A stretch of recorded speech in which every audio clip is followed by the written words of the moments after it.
வணக்கம். அதிரடியின் இன்றைய பிரதான செய்திகள். முதலில் தலைப்புச் செய்திகள். கொழும்பில் தொடர் பதற்ற நிலை. நேற்று இடம்பெற்ற துப்பாக்கிச்சூடு தொடர்பில் வெளியான திடுக்கிடும் தகவல்கள். நடந்தது என்ன? சிஐடியை ஆட்டம் காண வைக்கும் ராஜபக்ச தரப்பின் முக்கிய புள்ளி. அடுத்தடுத்து சிக்கப்போகும் குற்றச் செயல்கள். எகிப்தில் உள்ள பிரமிட் கல்லறையில் தமிழ் எழுத்துக்கள். கண்டம் விட்டு கண்டம் வாய்ந்த தமிழனின் புகழ். கண்டுபிடிக்கப்பட்ட முக்கிய தடயங்கள். அரசாங்கம் அடக்குமுறையை கையாளுகிறது. மீண்டும் அனுரவை சீண்டும் நாமல். வெளியிடப்பட்ட கருத்துக்கள். முல்லைத்தீவின் கடற்பரப்பில் அதிகரித்து வரும் சட்டவிரோத மீன்பிடிகள். திடீரென குவிந்த மக்கள். வெடித்த போராட்டம். மசாஜ் நிலையம் என்ற பெயரில் பெண்கள் செய்த மோசமான செயல். திடீரென சுற்றி வளைத்த போலீசார். நடந்தது என்ன? எங்கள் அங்கிகள் கலரும் வரை போலீசார் தாக்கினார்கள். பலாங்கொடை கசப தேரரின் அடுத்தடுத்த குற்றச்சாட்டுகள். போதைப்பொருள் வர்த்தகத்தில் ஈடுபடுவோருக்கு கடுமையாக மாற்றப்படும் சட்டம். அதிர்ச்சி தகவல் ஒன்றை வெளியிட்ட பிரதி அமைச்சர். இனி தப்பவே முடியாது. வாகன இறக்குமதியில் அறிமுகமாக உள்ள புதிய வரி. வாகனம் வாங்க காத்திருப்போருக்கு வெளியான அதிர்ச்சி தகவல். இனி பகுதி நேர வேலை செய்யலாம். நாட்டின் இளைஞர் யுவதிகளுக்கு வெளியான மகிழ்ச்சி தகவல். நேற்று பாடசாலை மாணவர்களுக்கு வெளியான முக்கிய தகவல்கள். விடுக்கப்பட்ட வேண்டுகோள். தொடர்பான விரிவான செய்திகள். விரிவான செய்திகளுக்கு செல்லும் முன்னர் இது போன்ற செய்திகளை உடனுக்குடன் அறிந்து கொள்ள எமது அதிரடி சேனலை சப்ஸ்கிரைப் செய்து கொள்ளுங்கள். கொழும்பு தள்ளங்கம அங்குரைகுடு பகுதியில் நேற்று இரவு இடம்பெற்ற துப்பாக்கிச் சூட்டு சம்பவத்தில் 2 பேர் சுட்டுக் கொல்லப்பட்டுள்ளனர். அங்குரைகுடு பகுதியில் அமைந்துள்ள ஒரு பல்பொருள் அங்காடியின் வாகன நிறுத்துமிடத்தில் இந்த துப்பாக்கிச் சூடு இடம்பெற்றுள்ளதாகவும் உயிரிழந்த இருவரும் காரில் இருந்த நிலையில் இந்த தாக்குதல் நடத்தப்பட்டுள்ளதாகவும் தெரிவிக்கப்படுகிறது. இந்த துப்பாக்கிச் சூட்டில் T-56 ரக துப்பாக்கி பயன்படுத்தப்பட்டிருக்கலாம் என காவல்துறையினர் சந்தேகம் வெளியிட்டுள்ளனர். சம்பவத்தில் ஒரு பெண்ணும் ஒரு ஆணும் உயிரிழந்துள்ளதாகவும் அவர்கள் இருவரும் ஒரு சட்டத்திறனையும் அவரது மனைவியுமே எனவும் காவல்துறையினர் உறுதிப்படுத்தியுள்ளனர். உயிரிழந்த சட்டத்தரணி கரந்தனிய சுத்தா என அழைக்கப்படும் குற்றவாளி தொடர்பான நீதிமன்ற நடவடிக்கைகளின் முன்னிலையாகிய ஒருவர் எனவும் தெரிவிக்கப்படுகிறது. இந்த நிலையில் கரந்தனிய சுத்தா தொடர்பான தகவல்களை லொக்குப்பட்டி என்பவரின் பாதாள உலக கும்பலுக்கு வழங்கியுள்ளதாக சந்தேகிக்கப்படுவதன் காரணமாக இந்த துப்பாக்கிச் சூட்டு சம்பவத்தை கரந்தனிய சுத்தாவே நடத்தியிருக்கலாம் என காவல்துறையினர் சந்தேகம் வெளியிட்டுள்ளனர். இதனிடையே இந்த சம்பவம் தொடர்பான மேலதிக விசாரணைகளை காவல்துறையினர் தீவிரமாக முன்னெடுத்து வருகின்றனர் என்பதும் குறிப்பிடத்தக்கது. முன்னாள் ஜனாதிபதி கோட்டாபய ராஜபக்சவே குற்றப்புலனாய்வு திணைக்களத்திற்கு வருமாறு அழைக்கப்பட்டிருந்த போதிலும் அவர் அங்கு வரவில்லை என தெரிவிக்கப்படுகிறது. அங்கு நடைபெறும் ஒரு விசாரணை தொடர்பாக முன்னதாகவே குற்றப்புலனாய்வு திணைக்களம் அவருக்கு அழைப்பு விடுத்திருந்தது. எனினும் அவர் குற்றப்புலனாய்வு திணைக்களத்தில் முன்னிலையாகவில்லை என எமது செய்தியாளர் தெரிவித்துள்ளார். கோட்டாபய ராஜபக்ச பாதுகாப்பு செயலாளராக இருந்த காலத்தில் இடம்பெற்றதாக கூறப்படும் ஒரு சம்பவம் தொடர்பில் வாக்குமூலம் பெறுவதற்காகவே அவர் இவ்வாறு அழைக்கப்பட்டிருந்தார். இதனையடுத்து கடந்த வெள்ளிக்கிழமை அவருக்கு எழுத்து மூலம் அறிவிப்பு அனுப்பப்பட்டிருந்ததாகவும் தெரிவிக்கப்பட்டுள்ளது. கொழும்பிற்கு அருகில் அமைந்துள்ள ஒரு வீட்டு தொகுதிக்கு சொந்தமான பல வீடுகளை பலருக்கு சட்டவிரோதமாக ஒதுக்கியதை அங்கீகரிக்கும் கடிதங்கள் வெளியிடப்பட்டதாக கூறி அவர் மீது குற்றச்சாட்டு முன்வைக்கப்பட்டுள்ளது. இதற்கிடையில் அவர் இன்று முன்னிலையாகாததற்கான சரியான காரணம் இதுவரை வெளியாகவில்லை என தெரிவிக்கப்படுகிறது. இந்த விடயம் தொடர்பான மேலதிக விசாரணைகள் விரைவில் நடைபெறும் என எதிர்பார்க்கப்படுகிறது. எகிப்தில் உள்ள பிரமிட் கல்லறைகளில் தமிழ் பிராமி எழுத்துக்கள் பொறிக்கப்பட்டு சுமார் 2000 ஆண்டுகள் பழமையான கல்வெட்டுக்கள் கண்டுபிடிக்கப்பட்டுள்ளதாக இந்திய ஊடகங்கள் செய்தி வெளியிட்டுள்ளன. சுவிட்சர்லாந்து மற்றும் பிரான்ஸ் நாட்டை சேர்ந்த ஆய்வாளர்கள் இணைந்து நடத்திய ஆய்வின் போது சுமார் 30 கல்வெட்டுக்கள் கண்டுபிடிக்கப்பட்டுள்ளதாக தெரிவிக்கப்படுகிறது. இந்த கண்டுபிடிப்பு பண்டைய தமிழ்நாடு, இந்தியாவின் பிற பகுதிகளில் மற்றும் ரோமானிய பேரரசு ஆகியவற்றுக்கு இடையிலான வர்த்தக தொடர்புகள் குறித்து புதிய தகவல்களை வெளிச்சமிட்டு காட்டும் முக்கியமான திருப்பு முனையாக கருதப்படுகிறது. எகிப்தில் அமைந்துள்ள யுனெஸ்கோ உலக பாரம்பரிய தளமான கிங்ஸ் பள்ளத்தாக்கில் உள்ள பாறை செதுக்கப்பட்ட கல்லறைகளிலிருந்தே தமிழ், பிராமி மற்றும் பிராகிருத மொழிகளில் பொறிக்கப்பட்ட இந்த 30 கல்வெட்டுக்கள் கண்டுபிடிக்கப்பட்டுள்ளன. மொத்தம் 6 கல்லறைகளில் காணப்படும் இந்த கல்வெட்டுகளில் 20 கல்வெட்டுக்கள் தமிழ் மொழியிலும் மீதமுள்ள 10 கல்வெட்டுக்கள் சமஸ்கிருதம் மற்றும் பிராகிருத மொழியிலும் இருப்பதாக ஆய்வாளர்கள் தெரிவித்துள்ளனர். சிகைக்குற்றன் என்ற தமிழ் வணிகரின் பெயர் 5 வெவ்வேறு பிரமிட் கல்லறைகளில் மொத்தம் 8 முறை இடம்பெற்றுள்ளதாகவும் கண்டறியப்பட்டுள்ளது. அவற்றில் ஒரு கல்வெட்டில் சிகைக்கொற்றன் வரக்கண்டு, அதாவது சிகைக்கொற்றன் இங்கே வந்து பார்த்தான் என பொறிக்கப்பட்டுள்ளதாக தெரிவிக்கப்படுகிறது.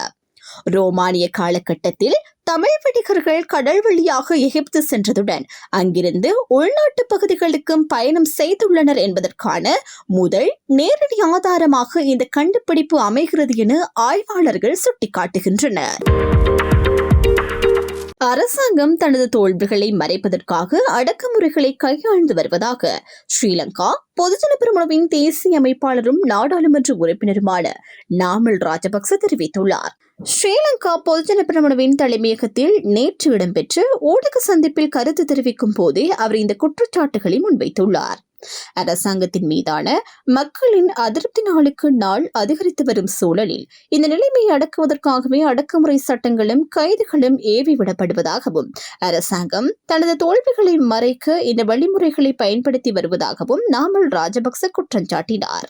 மேலும் மக்களுக்கு அளித்த வாக்குறுதிகளை நிறைவேற்ற முடியாமல் அரசாங்கம் திணறி வருவதாக தெரிவித்த அவர், நாடு தற்போது எதிர்கொண்டு வரும் பொருளாதார நெருக்கடிகளுக்கு உரிய தீர்வுகளை வழங்க முடியாத நிலையில் மக்களின் கவனத்தை திசை திருப்பும் நோக்கில் பொய்யான தகவல்களை அரசாங்கம் பரப்பி வருவதாகவும் சுட்டிக்காட்டினார்.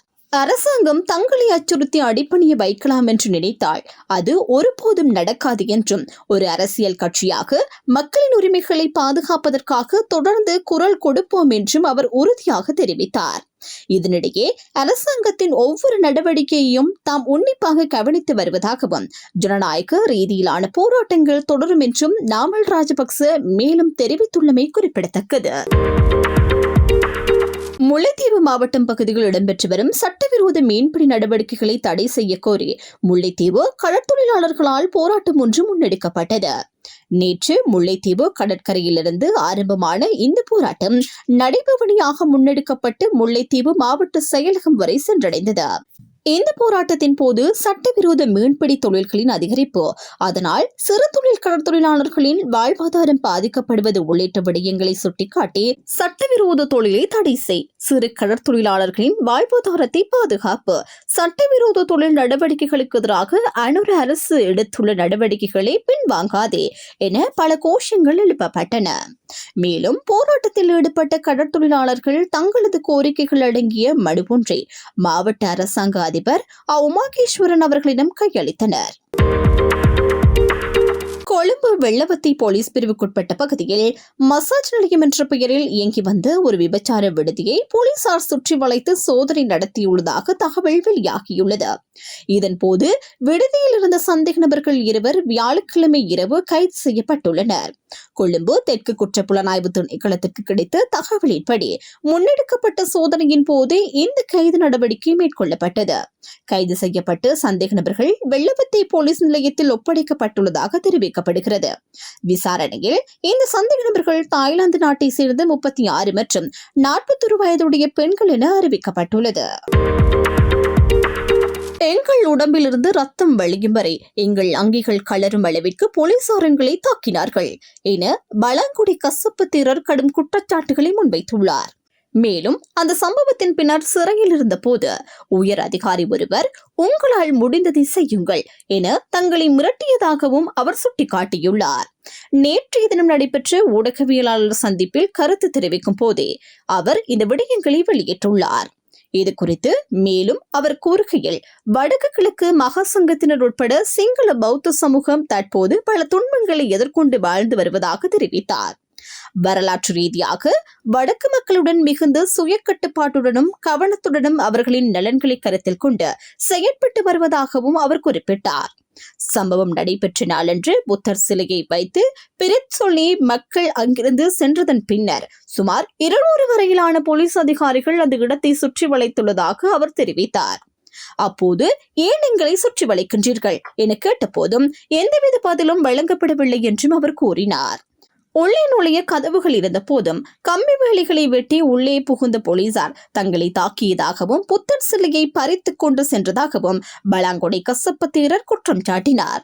நாங்கள் எவ்வளவு கேட்டுக்கொண்டாலும் போலீசார் கேட்காமல் தாக்கியதாகவும் அந்த தாக்குதலின் போது தங்களது உடம்பிலிருந்து ரத்தம் வழிந்ததாகவும் அவர் தெரிவித்தார்.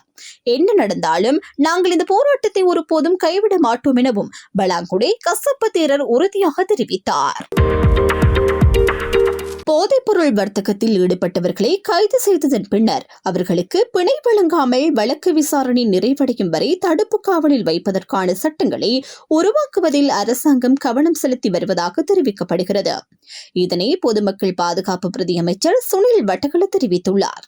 இது தொடர்பில் அவர் மேலும் கூறுகையில், நாட்டில் போதைப்பொருள் வர்த்தகத்தில் ஈடுபடும் நபர்கள் கைது செய்யப்பட்ட பின்னர் சந்தேக நபர்கள் பிணையில் செல்ல கோரிக்கை விடுக்கப்படும் சூழ்நிலையில் அவர்களுக்கு பிணை வழங்காமல் வழக்கு விசாரணை முழுமையாக நிறைவடையும் வரை தடுப்பு காவலில் வைத்திருக்க முடியுமா என்பது குறித்து தற்போது விரிவான ஆலோசனைகள் முன்னெடுக்கப்பட்டு வருவதாக தெரிவித்தார். அத்துடன் எதிர்வரும் 19ஆம் தேதி நாடாளுமன்றத்தில் சமர்ப்பிக்கப்பட உள்ள நஞ்சு பொருள் சட்ட திருத்தத்தை மேலும் பலப்படுத்தும் நோக்கில் கூடுதல் திருத்தம் ஒன்றை கொண்டு வரவும் அரசாங்கம் திட்டமிட்டுள்ளதாகவும் அவர் கூறினார். இதனிடையே குற்றச்செயல்களின் மூலம் பெற்றுக் கொள்ளப்பட்ட சொத்துக்களை பறிமுதல் செய்யும் சட்டம் ஏற்கனவே நிறைவேற்றப்பட்டுள்ளமைக்கு அமைவாக அந்த சட்டத்தின் கீழ் போலீசார் தற்போது நடவடிக்கைகளை மேற்கொண்டு வருவதாகவும் பொதுமக்கள் பாதுகாப்பு பிரதி அமைச்சர் சுனில் வட்டகல மேலும் தெரிவித்துள்ளார். இறக்குமதி செய்யப்படும் வாகனங்களுக்கு எதிர்வரும் ஏப்ரல் மாதம் 1ஆம் தேதி முதல் 2.5% வரி ஒன்று அறிமுகப்படுத்தப்பட்டுள்ளதாக வாகன இறக்குமதியாளர்கள் சங்கத்தின் ஊடக பேச்சாளர் அரோஷ ரோட்ரிகோ தெரிவித்துள்ளார். கொழும்பில் நேற்று நடைபெற்ற ஊடகவியலாளர் சந்திப்பில் கலந்து கொண்டு கருத்து தெரிவித்த போதே அவர் இதனை குறிப்பிட்டார். இதன்போது அவர் மேலும் கூறுகையில், இந்த வரி 2026ஆம் ஆண்டுக்கான வரவு செலவு திட்டத்தில் அங்கீகரிக்கப்பட்ட ஒரு வரி எனவும் குறித்த வரி அறவீடு சுங்க திணைக்களத்திலேயே மேற்கொள்ளப்படும் எனவும் தெரிவித்தார்.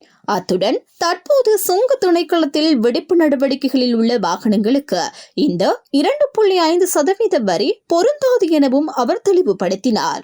வாகனங்களின் விலை ஏற்கனவே அதிகமாக உள்ள நிலையில் 2.5% வரி விதிப்பானது கணிசமான தாக்கத்தை ஏற்படுத்தும் என்றும் இதன் காரணமாக வாகன விலைகளில் குறிப்பிடத்தக்க உயர்வு ஏற்படும் என்றும் அரோஷ ரோட்ரிகோ சுட்டிக்காட்டினார்.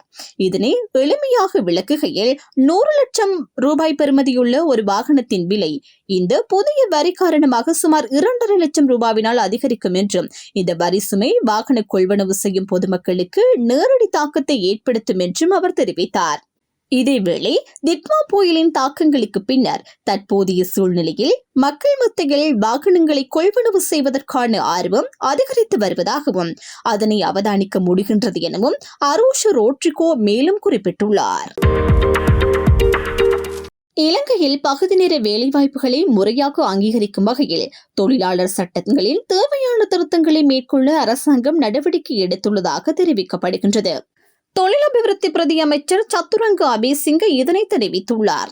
இது குறித்து மேலும் விளக்கமளித்த அவர், தொழில்நுட்ப பயிற்சிகளில் ஈடுபடும் இளைஞர்கள் தங்களது வாழ்வாதார தேவைகளை பூர்த்தி செய்வதற்காக முழுநேர வேலைகளில் ஈடுபட வேண்டிய கட்டாய நிலைக்கு தள்ளப்பட்டுள்ளதாக சுட்டிக்காட்டினார்.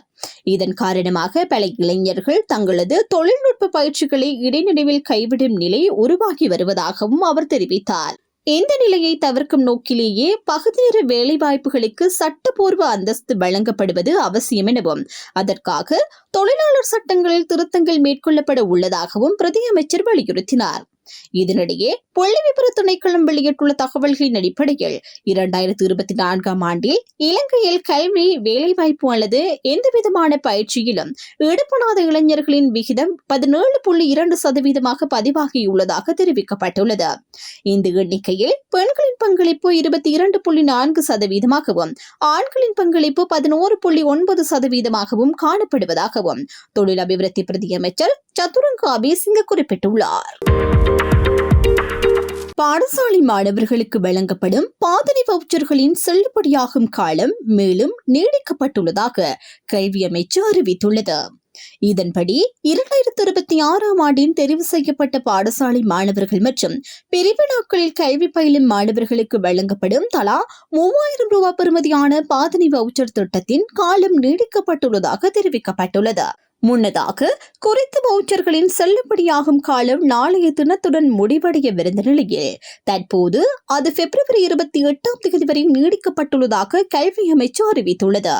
இதனிடையே இதுவரை தேசிய அடையாள அட்டை விவர உறுதிப்படுத்தல் கடிதங்களை பெற்றுக் கொள்ளாத 17 நடைபெறவுள்ள கல்வி பொதுத்தராதர சாதாரண பரீட்சைக்கு தோற்றவுள்ள மாணவர்களுக்கு விசேட அறிவிப்பு ஒன்று வெளியிடப்பட்டுள்ளது. அதன்படியே குறித்த மாணவர்கள் ஆட்பதிவு திணைக்களம் என்பதன் உத்தியோகபூர்வ இணையதளமான www.drp.gov.lk தளத்திற்கு சென்று தங்களுக்கான தேசிய அடையாள அட்டை விவர உறுதிப்படுத்தல் கடிதங்களை பதிவிறக்கம் செய்து கொள்ளும் வசதி ஏற்படுத்தப்பட்டுள்ளதாக ஆட்பதிவு திணைக்களம் தெரிவித்துள்ளது. மேலும் இத்தகைய பரீட்சார்த்திகள் எவரேனும் இருப்பின் அவர்களுக்கான தேசிய அடையாள அட்டை விவர உறுதிப்படுத்தல் கடிதங்களை வழங்குவதற்காக மட்டுமே இன்று ஆட்பதிவு திணைக்களத்தின் பிரதான அலுவலகம் மற்றும் காலி, குருநாகல், வவுனியா, மட்டக்களப்பு மற்றும் நுவரெலியா ஆகிய மாவட்டங்களில் அமைந்துள்ள மாகாண அலுவலக கிளைகள் முற்பகல் 8:30 மணி முதல் பிற்பகல் 12:30 வரை திறந்து வைக்கப்பட உள்ளதாகவும் திணைக்களம் அறிவித்துள்ளது. இதற்கிடையில் இதுவரை விண்ணப்பங்களை சமர்ப்பிக்காத நிலையில் இம்முறை கல்வி பொதுத்தராதர சாதாரணதர பரீட்சைக்கு தோற்றவுள்ள பாடசாலை விண்ணப்பதாரிகள் எவரேனும் இருப்பின் அதிபர் அல்லது கிராம உத்தியோகஸ்தரால் சான்றளிக்கப்பட்டு முறையாக பூர்த்தி செய்யப்பட்ட விண்ணப்பம் மற்றும் உரிய ஆவணங்களுடன் வருகை தருமாறும் அறிவிக்கப்பட்டுள்ளது. இத்துடன் அதிரடியின் இன்றைய பிரதான செய்திகள் நிறைவடைகின்றன. எமது செய்தி தொடர்பான உங்களுடைய கருத்துக்களை மறக்காமல் கமெண்டில் பதிவிடுங்கள். மேலும் இது போன்ற செய்திகளை உடனுக்குடன் அறிந்து கொள்ள எமது அதிரடி சேனலை சப்ஸ்கிரைப் செய்து கொள்ளுங்கள்.